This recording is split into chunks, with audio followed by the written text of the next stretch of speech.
सभी को नोट्स और सिलेबस मिल गया। यहाँ से शुरुआत करते हैं।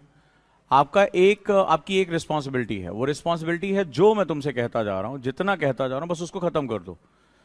ज़्यादा दिमाग नहीं लगाना है। बस जितना कोर्स कवर हो रहा है वो सारा काम हमारा है कि हम आपके लिए क्या डिज़ाइन करते हैं। आपका काम उस डिज़ाइन में अपनी मेहनत के रंग भर दो, बस इतना ही करना है। और सबसे इंपॉर्टेंट है शेड्यूल को फॉलो करना। शेड्यूल को फॉलो करना, शेड्यूल फॉलो करो। गुरुकुल में सबसे इंपॉर्टेंट सेगमेंट होता है शेड्यूल। तो हम अभी बात करते हैं एनसीईआरटीज को लेकर, और उससे भी ज़्यादा मैं थोड़ा एडवांस जा रहा हूँ। इसलिए एडवांस जा रहा हूँ क्योंकि आप लोग मेहनत कर रहे हो।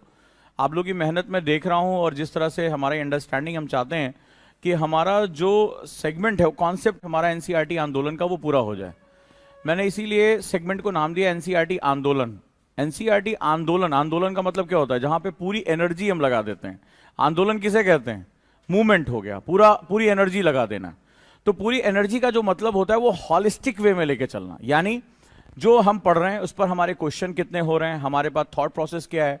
सबसे बड़ी चीज़ है स्मार्ट नोट्स बनाना। स्टूडेंट जो है, जैसे बहुत सी एकेडमीज ऐसी होती हैं जहां पर स्मार्ट नोट्स बनाते समय हमें जो है कुछ ऐसी दिक्कतें आती हैं, जैसे कि लाइन वाइज लिखने का। मुझे अभी याद है, मैंने सुबह की क्लास में भी एक बच्चे को डांटा, तो बहुत दिन से मेरी उससे मुलाकात नहीं हुई थी।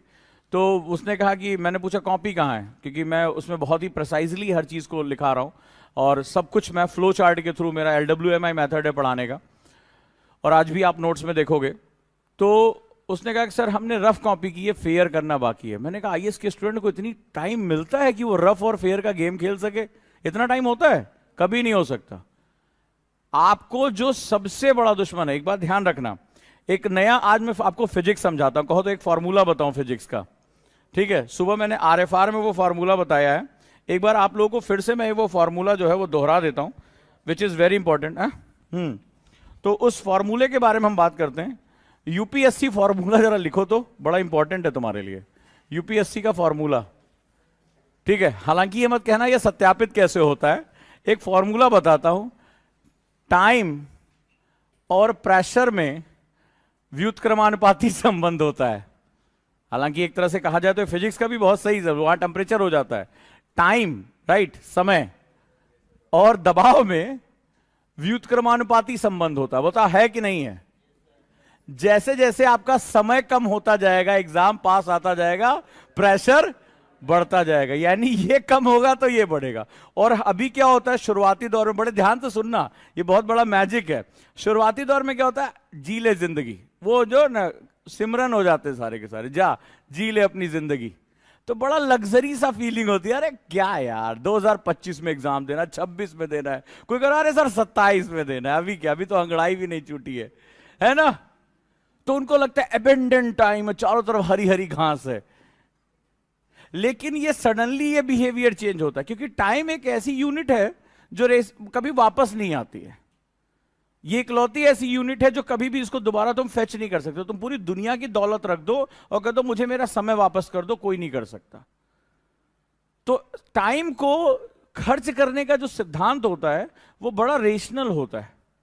टाइम कभी ज्यादा या कम खर्च नहीं हो सकता, क्योंकि टाइम में आपकी यूनिट इन्वॉल्व है। बड़ी इंपॉर्टेंट बात आपसे कह रहा हूं, क्योंकि आप पढ़ते समय कई बार बहुत कैजुअल हो जाते हो। अरे ठीक है, लेक्चर लिख लेंगे। आज सुबह कई लोगों को मार पड़ने की नौबत आ गई थी। आज लिटरली मार देता मैं उन्हें। आज इतने गुस्से में था, दरवाजा लात वात मार के खोला मैंने दरवाजा, इतना गुस्सा मुझे आ गया था। क्योंकि मैं बहुत मेहनत कर रहा हूं अपने स्टूडेंट के लिए। मैं चाहता हूं कि बहुत ढंग से चीजों को पढ़ें, तो उसी तरह से पढ़ाई होनी चाहिए। तो टाइम के साथ क्या है? टाइम बहुत रेशनल वे में खर्च होता है। टाइम में आप कम ज्यादा नहीं कर सकते कि आज थोड़ा सा कम टाइम खर्च करें, कल थोड़ा ज्यादा कर देंगे। क्यों? जैसे फॉर एग्जांपल 24 घंटे आपके पास हैं, वो क्या है? फिक्स यूनिट है, और उसमें काम किसको करना है? आपकी बॉडी और आपके माइंड को। अब आप ये सोचो कि मैं 2-3 दिन बिना सोए, बिना दिमाग डिस्ट्रैक्ट किए, मैं 72 घंटे लगातार पढ़ूंगा, 72 घंटे लगातार पढ़ूंगा। तीसरे दिन कहां होगे तुम जानते हो अच्छी तरीके से। मैं तुमसे मिलने आऊंगा, तुम ऐसे करके लेटे होगे, हाँ क्या चढ़ रही है, ड्रिप चढ़ रही है सर ऐसी ऐसी फीलिंग आएगी। फिर अगले 6 दिन तुम्हारी बॉडी तुम्हें सुलाएगी कि बेटा आराम, डॉक्टर ने कहा बॉडी खराब कंडीशन, इसको बेड रेस्ट की जरूरत है। तो टाइम ने फिर लपेट दिया तुम्हें, जहां से वहीं पे लाके रख दिया। सो टाइम को मैनेज करना हर स्टूडेंट के लिए बहुत इंपॉर्टेंट होता है। टाइम बहुत रेशनल वे में चलता है, बहुत रेशनल वे में चलता है, ये बड़ा ध्यान से। यानी आज जो हम कर रहे हैं वो ही हमें लगातार करते रहना। इसीलिए मैं कहता हूं कि इस रेस में खरगोश नहीं, कछुआ आज भी जीतता है। यूपीएससी में कछुआ ही जीतता है। खरगोश तो आते हैं, फिर पता चला 2-3 महीने बाद हम खोज रहे थे, अरे सीट कहाँ गई, वो पता चला बीमार है, घर चले गए, मम्मी की याद आ रही थी।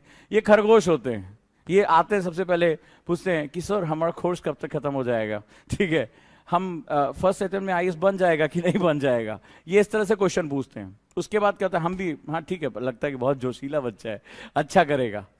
फिर क्या होता है, पहले आगे बैठते हैं, फिर थोड़ा सा और पीछे बैठते हैं, फिर कभी कभी बैठते हैं, फिर कई बार हम तो उनको जाके देखते हैं, वो मेरा जोशीला बच्चा कहाँ, खरगोश कहाँ है मेरा। तो पता चला लाइब्रेरी में मैं जोश से पहुंचा, अरे वो जोशीले हम जोशीले, चलो मिलकर जोश को बढ़ाते हैं। आज वो नहीं है, क्यों, जोश की बैटरी डाउन हो रही थोड़ा थोड़ा। फिर पता चला वो थोड़ा पीछे चले जाते हैं, फिर कहीं और चले जाते हैं। तो इस पूरी लड़ाई में वही जीता जो, ठीक है मुझे 5 घंटे पढ़ना, 6 घंटे पढ़ना, लेकिन वो कंसिस्टेंसी के साथ पढ़ना। इसी क्लास में 2 बच्चे मुझे बहुत अच्छी तरह से याद है, उनकी काउंसलिंग, उनके पेरेंट्स की काउंसलिंग मैंने की थी, और वो जब आए थे तो शाहरुख खान की तरह थे, पूरा एकदम बाहें फैलाए यूपीएससी का इंतजार कर रहे थे। आज वो इस क्लास में भी नहीं बैठे हैं, नहीं है वो इस क्लास में, मेरी आंखें ढूंढ ढूंढ के थक गई उनको। अब वो कभी कभी आते हैं, और वो लाइब्रेरी में भी नहीं पाए जाते हैं, उनको अब हर चीज से समस्या हो चुकी है, ठीक है। तो ये होता है टाइम का गेम। तो टाइम और प्रेशर क्या है, व्युत्क्रमानुपाती है, रेसिप्रोकल है। तो टाइम जैसे जैसे कम होता जाएगा, प्रेशर तुम्हारा बढ़ता बढ़। अब इसको हैंडल कैसे करना है, इसको प्रेशर कुकर इफेक्ट से हैंडल करना है। तो प्रेशर कुकर क्या काम करता है, जब प्रेशर ज्यादा हो जाता है तो धीरे धीरे सीटी निकालता रहता है, होता है कि नहीं, जैसे ज्यादा प्रेशर हुआ सीटी बाहर। यानी कंसिस्टेंसी होनी चाहिए, जो करना है वो डेली करना है। न्यूज़पेपर पढ़ना है, डेली पढ़ना है। स्मार्ट नोट्स बनाने, डेली बनाने। आप लोग के साथ एक बड़ी प्रॉब्लम है, क्यों नहीं कर पाते हो। कई स्टूडेंट मुझसे पूछते हैं कि सर नहीं हो पा रहा है, क्यों नहीं हो पा रहा, जानते हो सबसे बड़ी गलती तुम्हारी क्या है, तुम्हारी सबसे बड़ी प्रॉब्लम क्या है। We human have a very bad nature, we are judgmental. हम जजमेंटल लोग होते हैं, हम बहुत जल्दी दूसरे को और खुद को जज करना शुरू कर देते हैं। जैसे हमारी पहली आदत क्या होती है, कोई गया, अरे बहुत बातूनी थी, ऐसे बात करते हैं ना, अरे बहुत बातूनी था, कितना बोलता है, कैसा इरिटेटिंग, हम दूसरों के बारे में बात करते हैं। फिर धीरे धीरे जजमेंटल हम अपने साथ हो जाते हैं। हम जैसे मान लीजिए 4 दिन करंट अफेयर्स के नोट्स बनाए, मैपिंग के नोट्स बनाए, अरे यार इससे थोड़े ना कुछ होगा, वो फलानी वाली कोचिंग में तो कह रहे थे हम नोट्स दे देंगे, आइए तो करंट अफेयर्स तैयार हो जाएगा। तो क्या हो गया, आप जजमेंटल हो गए। आए मेरे पास, सर अच्छा आंसर नहीं लिख पा रहे हैं, सर एनसीईआरटी से प्रीलिम्स निकल जाएगा क्या। ये जो 36 तरह का मुंह बना के बोलते हो ना, ये बेसिकली जजमेंटल नेचर होता है। आप बहुत जल्दी जजमेंटल हो जाते हो, और जजमेंटल होने का मतलब होता है फुल स्टॉप। क्योंकि आपका दिमाग क्या करेगा, उसके प्रॉज एंड कॉन्स को डील करना शुरू कर देता है। तो कभी भी इस प्रोसेस में जजमेंटल मत होना, ठीक है, कभी जजमेंटल मत होना। किसी भी चीज की प्रक्रिया जो चल रही है, जैसे अभी आपने मैपिंग शुरू की है, इसको लेकर चलो, मेक दिस हैबिट, इसको आदत बनाओ। न्यूज़पेपर पढ़ना है, आए 2 दिन, सर न्यूज़पेपर पढ़ रहे हैं, ऐसा लग रहा है कुछ आता ही नहीं है, अरे जुम्मा जुम्मा 4 दिन हुआ नहीं है। पहली बार न्यूज़पेपर कवर हटाने से, मतलब किताब कॉपी का कवर, अलमारी का कवर छोड़कर पहली बार तुमने पढ़ना शुरू किया है, 4 दिन हुआ नहीं, और हो गया कि पता नहीं सर इसमें कैसे नोट्स तैयार करें, कैसे आंसर आते हैं, कैसे क्वेश्चन आते हैं, 4 दिन हुआ नहीं, जजमेंटल हो गए। तो तुम्हारी जो सबसे बड़ी प्रॉब्लम है बेसिकली जजमेंटल होने की प्रॉब्लम है। अब जो हम सिखा रहे हैं, सीखो। तुम लोगों को लगता है कोचिंग में पढ़ा जाता है, बस यही गलती तुमसे हो जाती है। कोचिंग में पढ़ा नहीं जाता है, कोचिंग में सीखा जाता है। ज्यादातर लोग खैर पढ़ाते ही हैं, लेकिन यहां मेरा जो प्रयास है वो सिखाने का है। सीखो, ठीक है, सीखो कि जो चीज हमें बताई जा रही है हमें उसको आना चाहिए। जैसे अब ये मैपिंग की हैबिट तुम्हारी टिल सिलेक्शन चलनी चाहिए, कि हर चीज को हमें क्या करना है, विजुअलाइज करना है, हमें सही तरीके से पढ़ना है। न्यूज़पेपर पढ़ना है, हमें उसमें जजमेंटल नहीं होना, हमें इससे क्या मिल गया क्या नहीं मिल गया ये आपको डिफाइन नहीं करना है। मेरा काम है, मुझे हैबिट डालनी है, मुझे न्यूज़पेपर पढ़ना है तो पढ़ना है, मुझे ये चीज करनी, कोई भी नया वर्ड आ रहा है उसको मुझे डायरी में लिखना है तो लिखना है, ठीक है। आपको बस आदतें अपनी डेवलप करनी है, अपने आप सिलेक्शन हो जाएगा। बट जो लोग रुक रुक के बार बार जजमेंटल होते हैं वही फंसते हैं, और कोई दिक्कत नहीं है। जैसे आज मेरे पास एक लेटर आया, एक ने पूछा कि वो हमारा इतना टाइम हो गया, सिलेबस कब खत्म होगा। ठीक है, आया मेरे पास एक क्वेश्चन, मैं इसका बड़ा देर से वेट कर रहा था क्योंकि हमने फीस मांग ली थी, तो हमें पता था इसके बदले यही लेटर आएगा। खैर आया, तो पता किया तो वो सबसे कम क्लास में है, उसकी अटेंडेंस बड़ी खराब चल रही है, और मजेदार बात है कि वो टेस्ट बिल्कुल नहीं देता। उसने अभी तक 100% टेस्ट में केवल 30% टेस्ट में वो अपीयर हुआ है। अब वो टेस्ट नहीं देता, क्लास नहीं आता, लेकिन उसको सिलेबस की कितनी चिंता पड़ी है, और सिलेबस खत्म करने के चक्कर में पड़ा है। यूपीएससी में तो सिलेबस हम आज तक नहीं पकड़ पाए कि है कहां, क्या चीज सिलेबस नहीं है ये पहले पता करो, तो ये खत्म कैसे होता है, तो उसका माइंडसेट क्या जरा ये देखो। तो ये क्या है, वो क्या खत्म करना चाहता है, वो एक रिचुअल खत्म करना नहीं होता है। कई बार जब आप यज्ञ हवन में बैठते हो, बड़ा धुआं लग रहा था, गर्मी बहुत होती है, तो पहले शुरुआत में स्वाहा स्वाहा, फिर उसके बाद ऐसे देखते हैं मुंह उठा के, पंडित जी कितना बचा है, लास्ट में क्या होता है, जैसे पंडित जी ने कहा अच्छा अंतिम आहुति पूर्ण, ठीक है, अब वो किस पर्पस के लिए यज्ञ किया, क्या हुआ, अरे अरे भैया पहले उठो, जाके पसीना पोछो, पानी पियो, ऐसे किया है ना, कई बार आप लोगों ने भी हाथ पर ऐसे मारे होंगे। तो उसके लिए जो सिलेबस खत्म होने का पर्पस है वो बिल्कुल उसी यज्ञ की तरह है। मिला क्या, क्लासेस में हमने सीखा क्या, हमारी आंसर राइटिंग कैसे हुई, न्यूज़पेपर कैसा हुआ, पर्सनालिटी कितनी डेवलप हुई, ये मतलब नहीं है अरे भैया यज्ञ जल्दी खत्म हो, हम निकले यहां से, घर जाके बोले हाँ भैया मैं आईएएस का सिलेबस पूरा कराए। तो ये चीज नहीं होनी चाहिए, बड़े ध्यान से हमें ये चीज पढ़ाई करनी। तो चलो, तो ये याद रखना, ये फॉर्मूला लिख लो इसको बड़ा बड़ा, कि टाइम और प्रेशर व्युत्क्रमानुपाती होते हैं, ड्राइव बाई महान वैज्ञानिक। थोड़ा हम भी लिख ले यार, अपने बारे में भी तो लिख ले, ठीक है, लिखो, सबका लिखो, चार्ल्स का लॉ है, सबका लॉ है, ओजांग-सर लॉ, हम भी ये करते हैं, ओजांग-सर लॉ। अरे हाँ यार ये सही है, मुझे बताना, इसको लिख के देना, अच्छा है ना, ओजांग-सर लॉ, कि यूपीएससी में टाइम और प्रेशर रेसिप्रोकल होता है। चलिए तो शुरुआत करते हैं। हमने एक नई शुरुआत की है कि हम हिस्ट्री को मैपिंग के थ्रू पढ़ेंगे। एक नया तरीका हमारा है कि ज्योग्राफी के साथ साथ मैपिंग में भी जाएंगे। आरएफआर आप लोगों ने किया, आज क्लास की थी, कितने लोगों ने मेरी क्लास की थी। आरएफआर, अगर प्रीलिम्स में जाना है तो आरएफआर आपका गेटवे है, और अब तो हमने आरएफआरएम भी कर दिया। तो जैसे ये 4-5 बच्चे हैं, ये तो बड़ा जो है वो मेहनती हैं, बाकी लोग क्या करने आए हैं। हाँ, आरएफआरएम बहुत इंपॉर्टेंट है। कैसा लगा, मार्क्स किसके किसके इंप्रूव हुए, 20-30 मिनट्स में मार्क्स इंप्रूव हुए, और पहले दिन ही मेंस का क्वेश्चन मार दिया। आपने देखा सेम टॉपिक से मेंस का क्वेश्चन हो गया। ये होती है पावर अगर हम स्मार्ट तरीके से पढ़ें। सिलेक्शन स्मार्ट लोगों के लिए कठिन नहीं है, सिलेक्शन मुश्किल लोगों के लिए मुश्किल है। वो अंदर से बहुत कॉम्प्लेक्स होते हैं, वो तुमसे बड़ी बड़ी बातें करते, तुम्हें पता है, हाँ क्या, आईएएस में सबका सिलेक्शन नहीं होता, अच्छा किसका होता है। उनसे पूछो, भाई साहब बहुत साल लग जाते हैं, अच्छा भाई ठीक है, बहुत किताबें पढ़ती, मुंह ऐसे टेढ़ा करके बोलते हैं बहुत किताबें पढ़नी पड़ती हैं, और जबकि उन्होंने किसी भी किताब को ढंग से खोल के नहीं देखा होगा, लेकिन वो ज्ञान ऐसे ही देते हैं। जो मुश्किल लोग होते हैं उनके लिए यूपीएससी मुश्किल है, जो आसान लोग हैं, जो सिंपल मतलब जो प्रोसीजर है वो फॉलो कर रहे हैं, बड़े आराम से उनका सिलेक्शन होता है।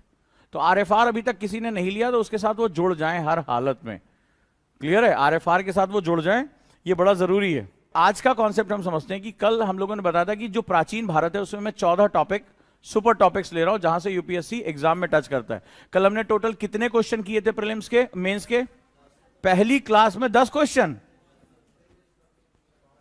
और मेंस के क्वेश्चन लिखने को दिए थे, कितने कितने हो गए, किसने घर जाके ट्राई किया पॉइंटर्स। तो यार एक क्लास के हिसाब से 10 क्वेश्चन बहुत होता है। चलो आज हम और ऐसी तैसी करते हैं। तो मैंने आपको बताया था कि यूपीएससी बेसिकली वही टॉपिक टच करता है जिसने भारत के इतिहास में एक टर्निंग पॉइंट क्रिएट किया हो।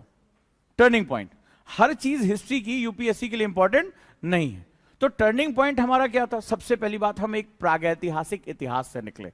90% जो हमारी हिस्ट्री का टाइम है वो हमारा प्रागैतिहासिक है, वो हमारा प्राचीन है, वो हमारा पुरापाषाण है, जिसे हम लोग क्या बोलते हैं, पैलियोलिथिक। वो हमारा पुराना है, हम जब पत्थर के औजार प्रयोग करते थे। उसके बाद हमने एक सभ्य मानव बनने की प्रक्रिया शुरू की, हमने एक तरीके से आगे हम बढ़े, जहां पर हमने औजारों का प्रयोग करना सीखा। इसके थोड़ा सा और आगे बढ़े, हमने एग्रीकल्चर सीखा। एग्रीकल्चर सीखते ही हमारी लाइफ स्टाइल चेंज हो गई। तो हमारा जो पहला टर्निंग पॉइंट था वो ये था कि घुमंतू शिकार करने वाले और जानवरों के द्वारा छोड़े गए शिकार को पकड़ने वाले, इनसे निकलकर हम क्या हुआ, हम एक सामाजिक मानव यानी सोशल एनिमल में हम कन्वर्ट हुए। हमने एक जगह अपने आप को इकट्ठा किया। मेरी क्लास में हाथ बांध के बैठना अलाउ नहीं है, लिखते रहना अलाउ है, ठीक है। इसको बोलते हैं स्मार्ट स्टडीज। आप लोग जो कह रहे हैं उसको बोलते हैं पैसिव स्टडी। तो गुरुकुल में क्या होता है, लिखते, जो भी टीचर डिस्कशन कर रहा है उसको लिखना है। तो जो हमारा पहला सेगमेंट रहा, जब हमने प्रिमिटिव एग्रीकल्चर सीखा कि यार ये बीज बोते हैं और बीज से कुछ निकलता है, उससे हमें क्या मिली, फूड सिक्योरिटी मिली। फूड सिक्योरिटी मिलते ही हमने क्या किया, हमारी सबसे बड़ी शुरुआती दौर में हम क्या थे, जानवर को क्या चाहिए होता है, खाना और पानी। तो इन्हीं दोनों की तलाश में हम भी घूमते रहते थे, आज यहां कल वहां कल वहां। तो जब हम घूमते रहेंगे तो हम कभी भी समाज का निर्माण नहीं कर पाएंगे, सोसाइटी को फॉर्मेशन नहीं कर पाएंगे, ना हम जो अपने मकान बना पाएंगे, ना हम समाज बना पाएंगे, ना इकोनॉमी डेवलप कर पाएंगे, हम बस खाने पानी की तलाश में। हमारा टर्निंग पॉइंट आता है जब हम एग्रीकल्चर की तरफ चले जाते हैं और हम फूड सिक्योरिटी को क्लियर करते हैं। तो फूड सिक्योरिटी होते ही हमारे समाज का निर्माण हो जाता है। हमें पता है कि रात में हमें खाना मिल जाएगा, तो हमारी पॉपुलेशन बढ़ती है। हम फिर क्या करते हैं, एक जगह इकट्ठा होकर रहना शुरू कर देते हैं और फिर हम सोसाइटी फॉर्मेशन करते हैं। अगला टर्निंग पॉइंट इंडियन हिस्ट्री में आता है जब हड़प्पा कालीन सभ्यता आती है। इस पूरे दौर में हम आगे बढ़ते हैं और एक ऐसा कल्चर जो अपने समय का बहुत एडवांस कल्चर था, एक ऐसा कल्चर जो भारत के लगभग 10 लाख स्क्वायर किलोमीटर में फैला था, एक ऐसा कल्चर जो पूरी तरह से अर्बन कल्चर के जो है साइन शो करता है। अर्बन कल्चर यानी शहरी संस्कृति। तो क्या कहते हैं, शहर में इकोनॉमिक कंडीशन बहुत अच्छी। जब शहरों को देखते हो क्या होता है, हर आदमी नौकरी पे जाता है, हर आदमी काम करता है, ठीक है। एग्रीकल्चर के बियॉन्ड बहुत ढेर सारा काम होता है, यानी हड़प्पा क्या था, शहरी कल्चर था।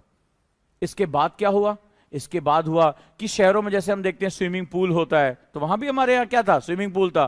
पक्की नालियां होती हैं, हड़प्पा में क्या था, पक्की नालियां थी। चौड़ी सड़कें वहां पे थी। हर चीज प्लान्ड था। शहर का मतलब क्या हुआ, प्लानिंग के साथ बना होना है, ठीक है। तो वो चीज हमारे पास मौजूद थी। ये हमारा एक बहुत बड़ा टर्निंग पॉइंट था।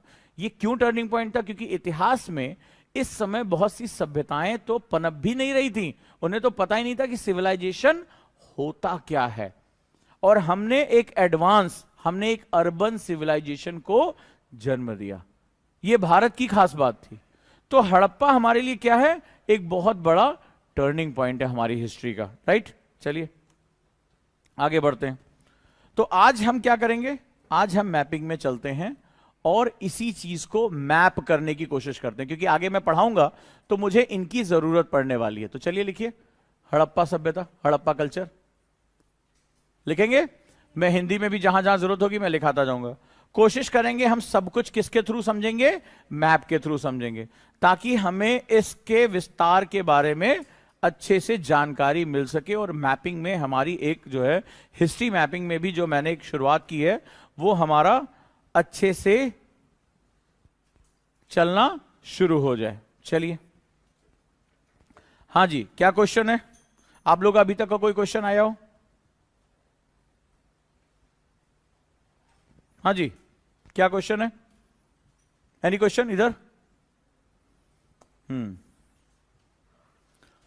चलिए शुरुआत करते हैं। तो हड़प्पा कल्चर की बात करें। One of the oldest civilisation, क्या है ये?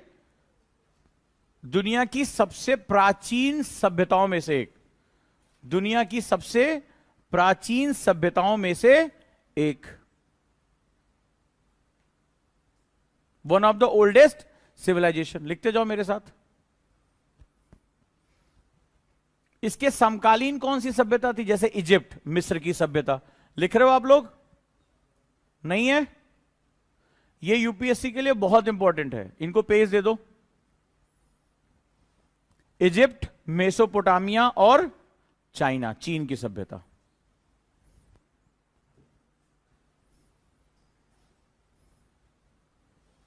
राइट? इजिप्ट, मिस्र की सभ्यता, मेसोपोटामिया सभ्यता जो कि अपने समय की बहुत ही एडवांस, एक बहुत ही विकसित सभ्यता थी, और चाइना की सभ्यता।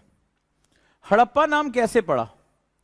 इसका नाम हड़प्पा पड़ा। हड़प्पा एक जगह खोजी गई 1826 में। मैं हिस्ट्री में दोबारा पढ़ाऊंगा, टेंशन मत लो इसको। मैं पढ़ा रहा हूं मैप के बेस पे, आपको विजुलाइज कराने की कोशिश कर रहा हूं। शुरुआत की मेरी क्लास होगी 6th सेंचुरी एडी, जहां से हमारा एंशिएंट हिस्ट्री अपने टॉप पर थी।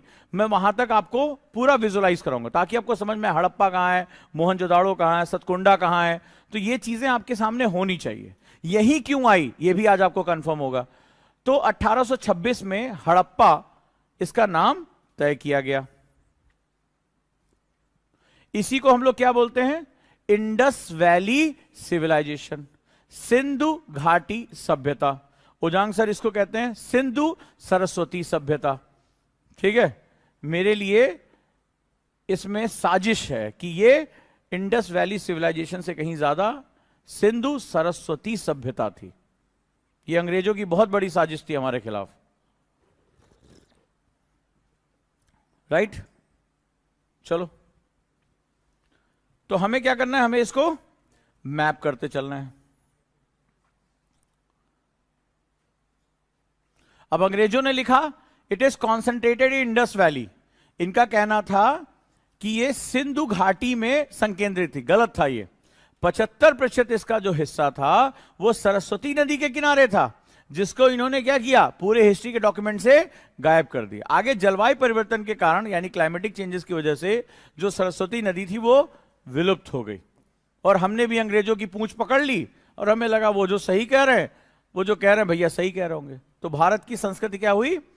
यहां इन्होंने डाइल्यूट करनी शुरू कर दी। चलिए अब हम पहले समझते हैं कि ये बेसिकली क्षेत्र क्या है। तो जैसा कि आप लोग जान रहे हैं कि 1947 से पहले ये पूरा पार्ट भारत का था। ठीक है, ये हमारा अखंड भारत का जो है सेगमेंट था, ये इसी के अंदर माना जाता है। अब जरा हम देखते हैं तो हिमालय रीजन से कल हम लोगों ने डिस्कस किया था कि हिमालय हमारे लिए महत्वपूर्ण क्यों था। हिमालय क्या था? हिमालय बेसिकली ऊंचा होने की वजह से लगभग उसकी जो औसत ऊंचाई थी वो 6000 मीटर के आसपास थी। तो ऐसी कंडीशन में क्या हो जाता है?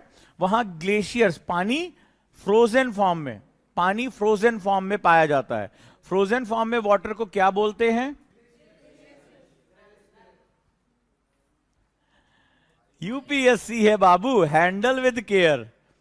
हाँ ठीक है, बताओ बताओ।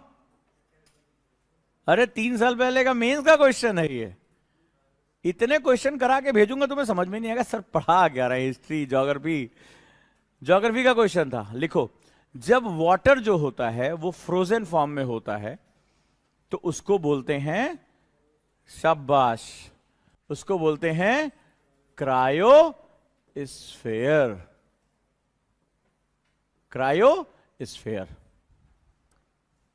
और याद करने की जरूरत नहीं है। क्रायो का मतलब होता है ठंडा जमा हुआ। मैं हर चीज का मतलब सिखाता जाऊंगा। स्फीयर का मतलब होता है मंडल या आयाम, जिसमें द्रव्य और ऊर्जा मैटर करते हैं, चलते हैं। सो जो फ्रोजन फॉर्म ऑफ वाटर उसको क्रायोस्फीयर कहते हैं। जैसे कल मैंने तुमसे क्वेश्चन पूछा था ना कि तीसरा सबसे बड़ा ग्लेशियर कौन सा है।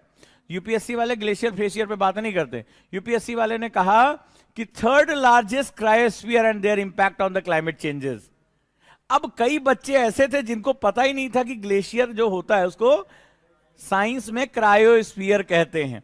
अब वो सोच रहे हैं यार, अच्छा उन्होंने पढ़ा है, उन्हें पता है ग्लेशियर पिघलेगा तो क्या क्या फर्क पड़ेगा, क्लाइमेटिक चेंजेस कैसे होंगे। लेकिन एक शब्द यूपीएससी खेल गया, बोला क्रायोस्फीयर।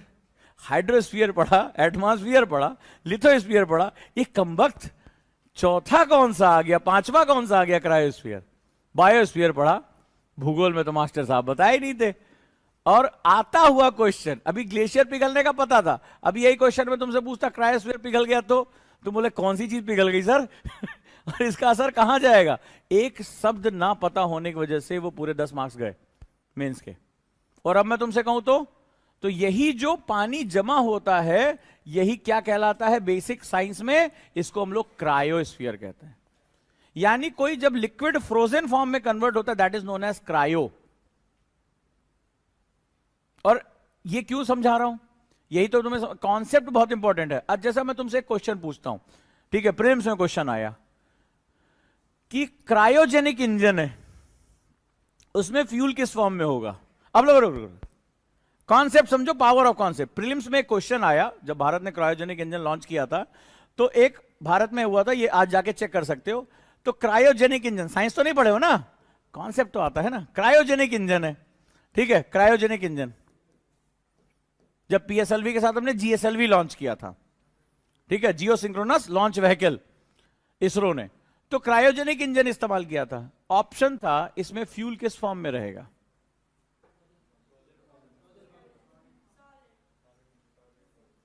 इसमें जो ईंधन होगा, जो भूम से जलता है ऊपर निकल जाता है, वो किस फॉर्म में होगा? आए, अभी तुम सोच रही कुछ नया इंजन बना रही हो क्या? आए है भैया पदार्थ की 3 ही 4 स्टेट हमें पता है, एक नहीं पता चल गई प्लाज्मा, इसके आगे मत निकल जाना, हम नहीं बता पाएंगे, वो जांकला वहां काम नहीं करेगा ठीक है। हाँ जी, इस वाले इंजन में कौन सा? सॉलिड फ्रोजन फॉर्म, इसी को कॉन्सेप्ट कहते हैं। और क्या होता है?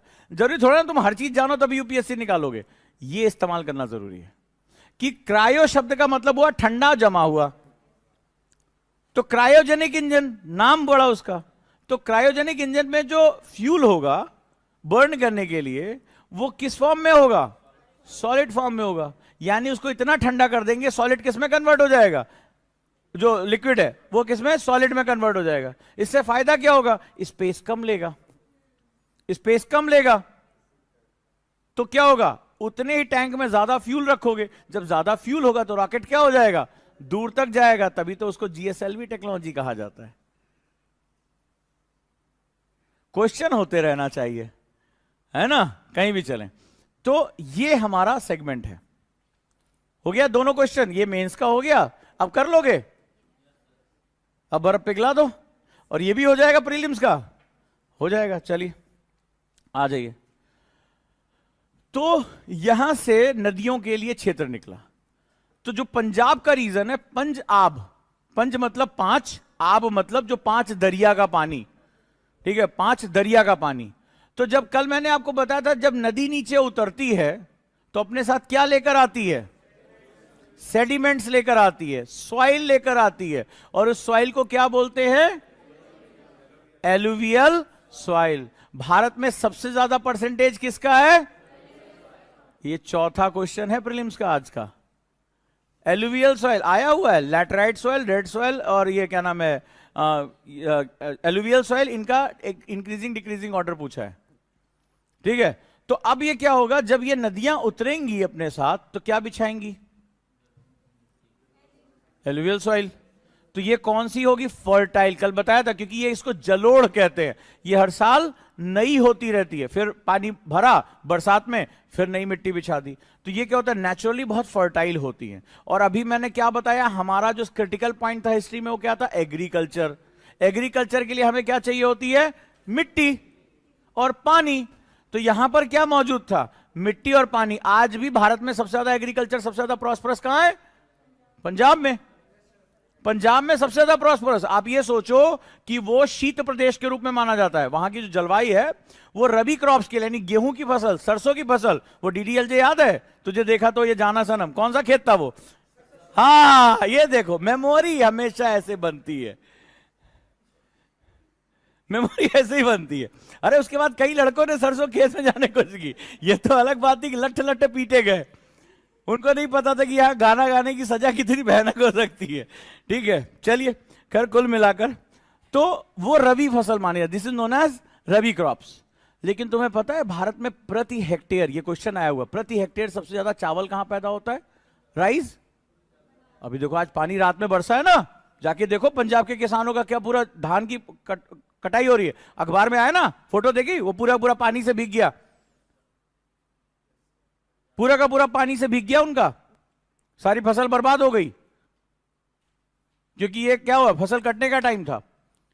तो सोच के देखो, नेचर की वजह से ये क्षेत्र चावल के लिए नहीं है, लेकिन due to the water availability, ground water availability and the soil, सबसे ज्यादा जो प्रति हेक्टेयर चावल की जो खेती होती है वो कहां होती है? पंजाब में। कौन सा क्वेश्चन नंबर था आज का? 5th, ठीक है, निपटा दिया। तो भैया हम थोड़ा भूगोल से निकलकर इतिहास में चलते हैं। अब ये नदियां नीचे की तरफ आ रही हैं, पहाड़ों से जब नदी नीचे निकलती है तो कौन सा पहाड़? हिमालय। ये इसकी मम्मी ने इसको क्या खिलाया? बॉर्नवीटा। तो इसीलिए क्या है? Young. I am a Complan boy. ठीक है, तो हिमालय युवा पर्वत है। क्या है? और कैसा है? वलित है, फोल्डेड माउंटेन्स है। तो इसमें क्या होता है, जब यहां से नदियां ऊंचाई से नीचे की तरफ आती हैं तो उनके साथ कुछ खास होता है। ये समझने की कोशिश करो, इसको जानो। जब पर्वतों से, खासतौर पे हिमालय जैसे पर्वत से जब ये निकलती हैं तो क्या होता है, नदियां जब ऊंचाई से नीचे की तरफ आती हैं तो बहुत तीव्र होती हैं, ठीक है, बहुत फास्टर होती हैं, और वो क्या करती हैं? वी शेप वैली काटती हैं। तुम कभी पहाड़ पे अगर घूमने गए होगे तो नदियां चौड़ी नहीं पाओगे, वो नाले जैसी होती हैं, पहाड़ों के बीच से खटखटाते हुए बहती हैं। और क्या करती है? इसको हम लोग वी शेप वैली कहते हैं। क्वेश्चन है ये प्री का। अब ज्योग्राफी में घुसते जा रहे हैं, लेकिन अब जब हो रहा है तो होने दो। मजा आ रहा है कि नहीं आ रहा है? क्वेश्चन होने चाहिए हमारे। ये सब तो हमें खाई, ये थोड़े लिखा है कि हिस्ट्री पढ़ के आईएएस बनोगे। ज्योग्राफी के भी क्वेश्चन करने, तो जहां ज्ञान मिले बैठ लो वहीं पे। तो वी शेप वैली बनाती हैं, ठीक है, यानी वी आकार की घाटी। साथ ही साथ क्या करती हैं? एक क्वेश्चन और आया था, तो कल एक क्वेश्चन मैंने बताया था कि हिमालय एक नवीन वलित पर्वत है, सिद्ध करिए। एक क्वेश्चन और आया था कल, एक क्वेश्चन और भी मैंने कराया था कि हिमालय एक जलवायु विभाजक है, प्रूव करिए। Himalaya is a climatic divider. एक क्वेश्चन और आया, हिमालय तो परमानेंट मेंबर है, शादी फूफा की तरह है ज्योग्राफी में। तो एक और क्वेश्चन आया था कि हिमालय एक अच्छा जलवायु विभाजक है लेकिन अच्छा जल विभाजक नहीं। क्वेश्चन को थोड़ा और टफ कर दिया। Himalaya is a good climatic divider but not a good water divider. Himalaya is a good लिखो, मेरा मुंह क्या देख रहे हो? मेंस का क्वेश्चन है। यूपीएससी क्वेश्चन के थीम को बदलता रहता है। हिमालय इज अ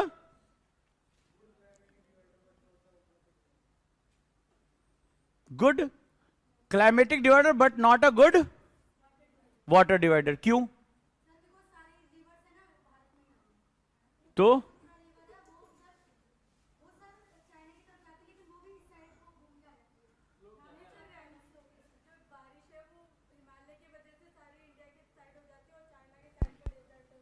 और चाइनीज से उन्हें बड़ा चिड़ है, चाइनीज माल का बहिष्कार करती है नदियां, चाइनीज चाइनीज ऐसी तैसी। ऐसा होता है क्या?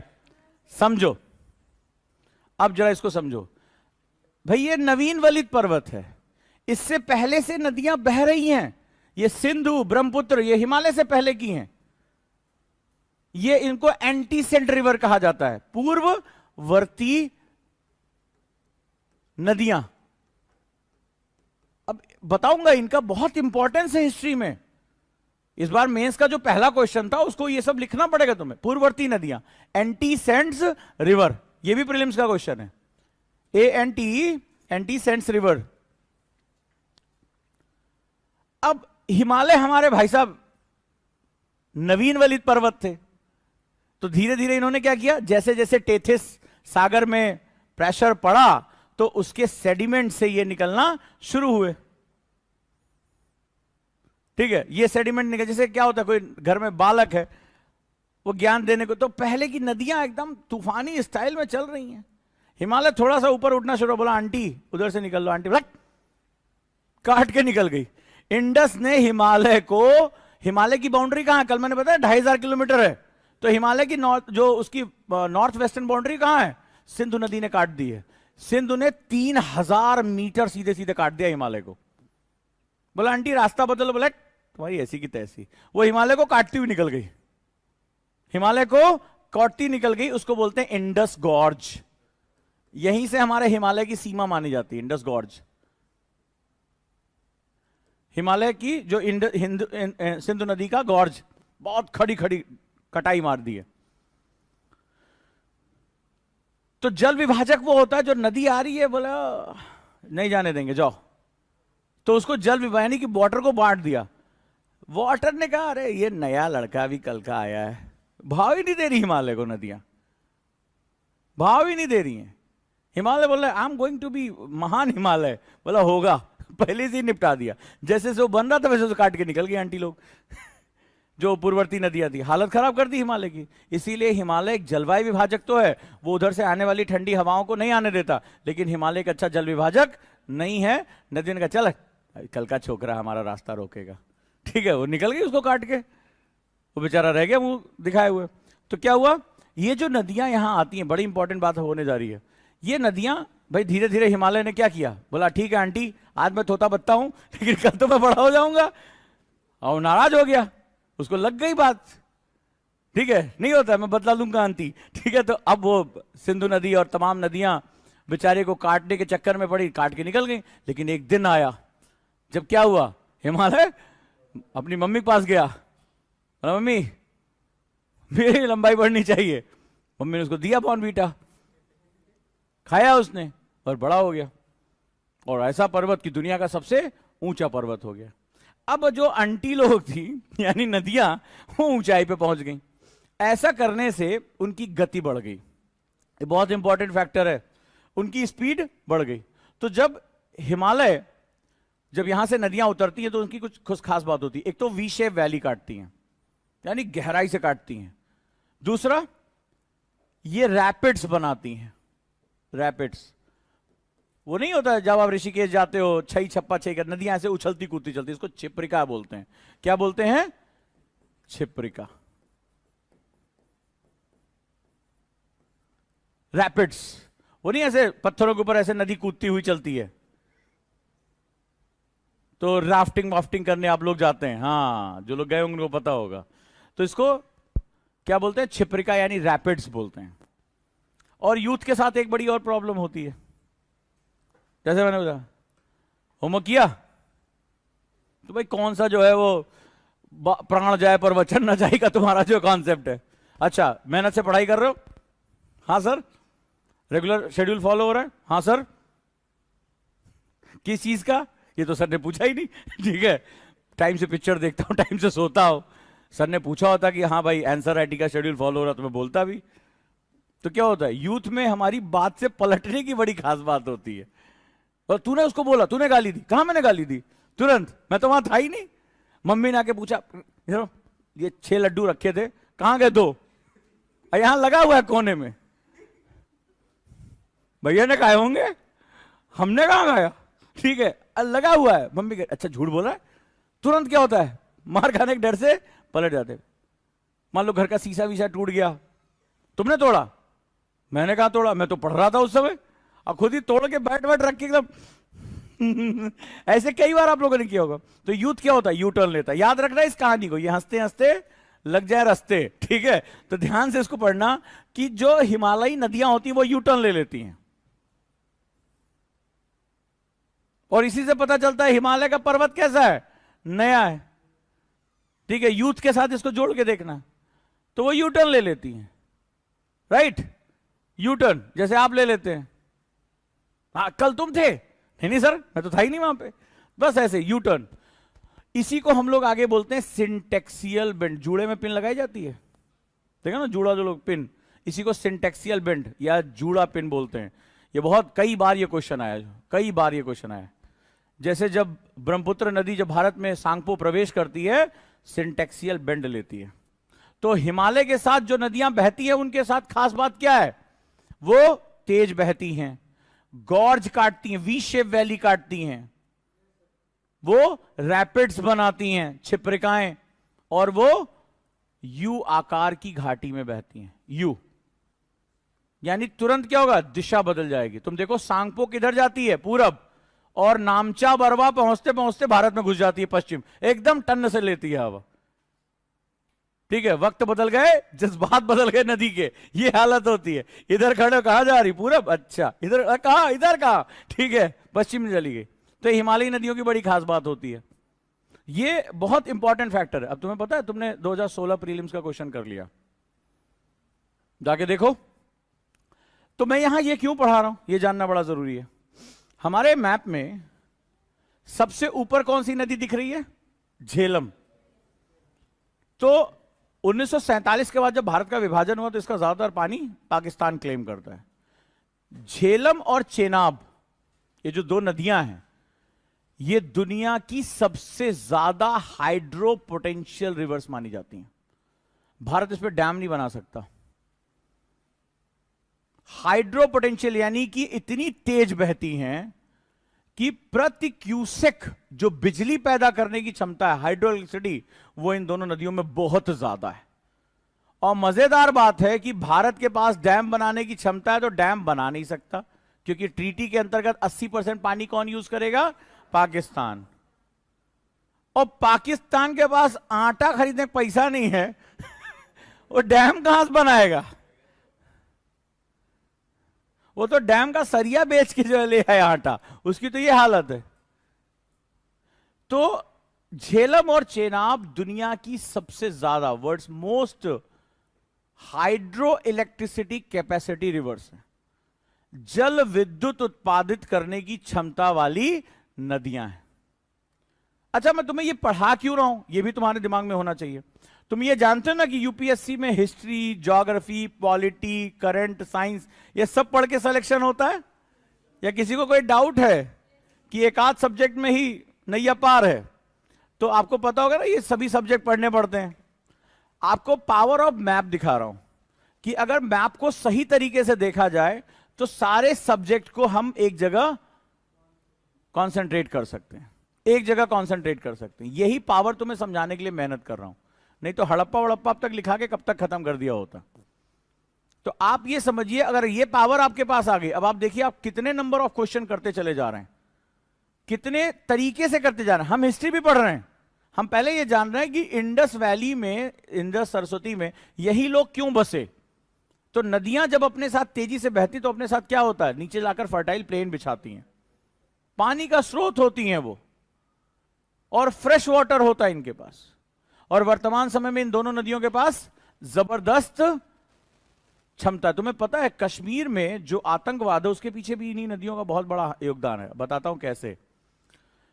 कश्मीर जो है वो हिमालयन रीजन है।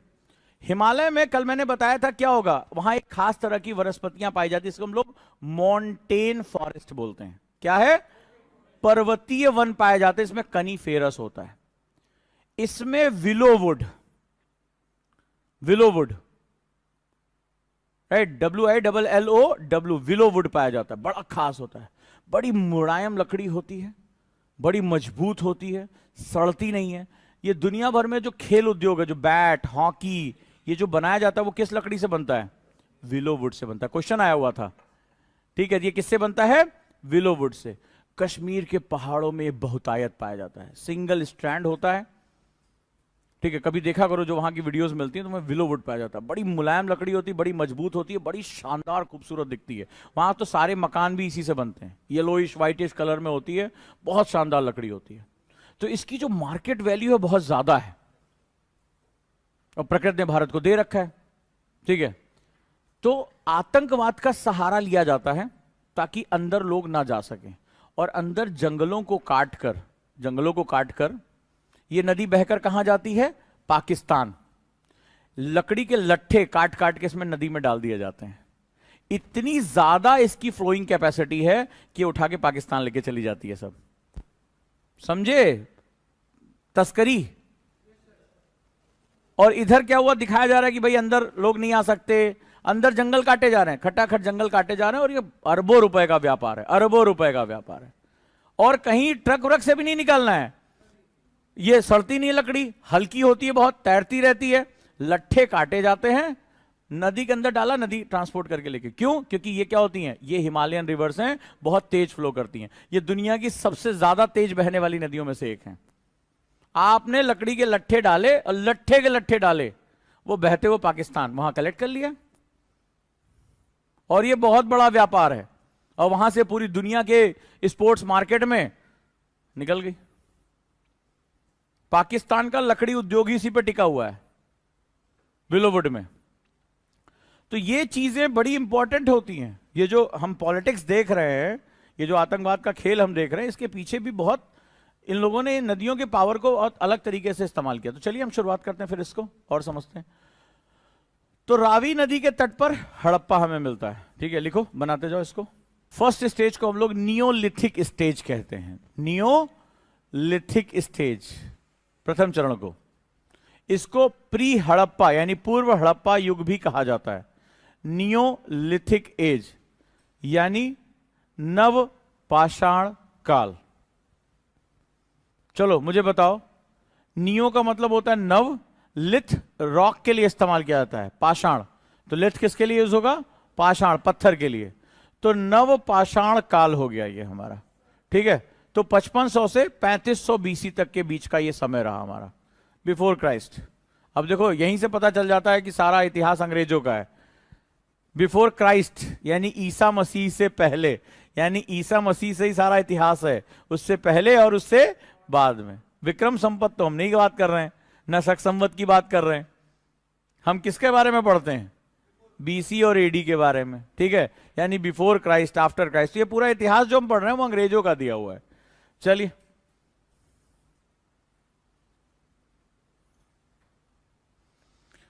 तो इस समय क्या चेंजेस आए थे? लिखो, इंडस प्लेन का निर्माण हुआ, तो नदियां क्या लाके बिछाती हैं? जलोढ़। तो इंडस प्लेन मेहरगढ़ तक फैला हुआ था, लिखो। सिंधु घाटी का जो मैदान था मेहरगढ़, तो मेहरगढ़ अभी मैप पे देखा, ये इसका विस्तार था। इस चरण में इस सभ्यता के लोग क्या करते थे? लिमिटेड एग्रीकल्चर, यानी सीमित कृषि करते थे, ज्यादा उनको नॉलेज नहीं थी, सीमित कृषि।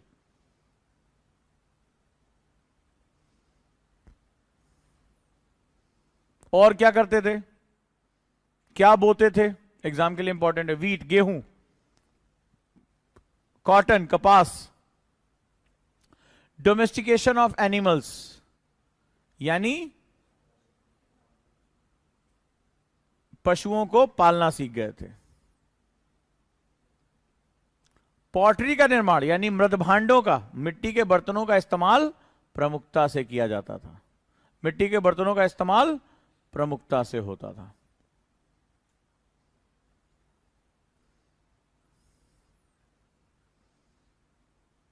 तो ये प्री हड़प्पन पीरियड भी माना जाता है, नियोलिथिक स्टेज के रूप में इसको जाना जाता है।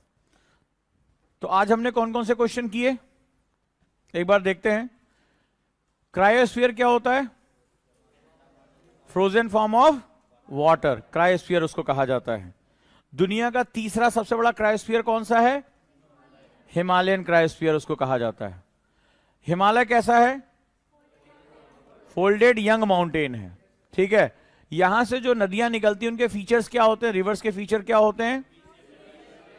वी शेप वैली, रैपिड्स और यू टर्न, ठीक है। यू टर्न ले लेना, ठीक है।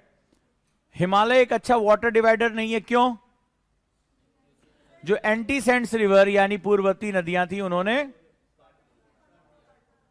हटने से मना कर दिया, ठीक है। और क्या किया? हिमालय को चलट छोटे करके रास्ता काट के चली गई, ठीक है। तो रास्ता काटते हुए चली गई, इसीलिए वो क्या है? कौन सी रिवर्स? एंटीसेंट्स रिवर। इसको पूर्ववर्ती नदियां कहते हैं, यानी हिमालय के पैदा होने से पहले, ठीक है। तो आंटी लोग हैं ये उनकी। तो ये एक हमारा सेगमेंट हो गया। इसके बाद हमने क्या देखा कि चेनाब और झेलम की हाइड्रो इलेक्ट्रिसिटी पावर बहुत ज्यादा होती है, पर क्यूसेक वो बहुत ज्यादा बिजली पैदा है। लेकिन दुर्भाग्य देखिए कि भारत उस पर डैम नहीं बना सकता, या जब भी बनाने की कोशिश करता है ये भागकर वर्ल्ड बैंक चला जाता है पाकिस्तान, और पाकिस्तान बना नहीं सकता, हमें बनाने नहीं देता। तो इसको क्या इस्तेमाल करता है? वो पायरेसी के लिए इस्तेमाल करता है, तस्करी के लिए, चोरी के लिए इस्तेमाल करता है, और आतंकवाद उसका एक छद्म रूप है। इसके पीछे उसका अरबों का कारोबार चलता है, ठीक है। जो आतंकवादी समूह हैं या तमाम इस तरह के समूह हैं, उनको फंडिंग वहीं से आती है, विलो वुड से, जो टीक वुड है, बहुत बेशकीमती लकड़ी मानी जाती है ये। तो ये हमें वहां से देखने को मिलती है। और पंजाब का मतलब समझ में आया? 5 नदियों का क्षेत्र जो बहुत फर्टाइल है, इसी वजह से वहां एग्रीकल्चर तब भी बहुत प्रॉस्परस थी। और आगे हमारा टर्निंग पॉइंट, एग्रीकल्चर बहुत इंपॉर्टेंट हमारा टर्निंग पॉइंट था। तो हमने क्या देखा कि हमने ईस्टर्न बाउंड्री सिंधु जो हमारी इंडस वैली सिविलाइजेशन की क्या है? आलमगीरपुर, ईस्टर्न बाउंड्री, एग्जाम के लिए इंपॉर्टेंट है, ठीक है। तो कौन सी नदी के किनारे कौन सी सभ्यता रही, आपको समझ में आ गया। अब हम इसके स्टेजेस को जानते रहेंगे। फर्स्ट स्टेज में अगर हम बात करें, फर्स्ट स्टेज को क्या बोलते हैं? नियोलिथिक एज बोलते हैं, ठीक है, यानी नव पाषाण युग। इस समय क्या क्या हुआ था? एग्रीकल्चर बहुत लिमिटेड था। क्या बोया? गेहूं, कॉटन, शाबाश, और हमने किस चीज का इस्तेमाल शुरू किया? पॉटरी का इस्तेमाल शुरू किया। क्लियर है? ये चीजें एकदम हमें पता होनी चाहिए किस रूप में हमारे सामने चल रहा है। ठीक है, चलिए फिर मिलते हैं अगली क्लास में। मॉडर्न इंडिया भी जरूरी है हमारा। ठीक है, क्वेश्चन करते रहिए। Thank you.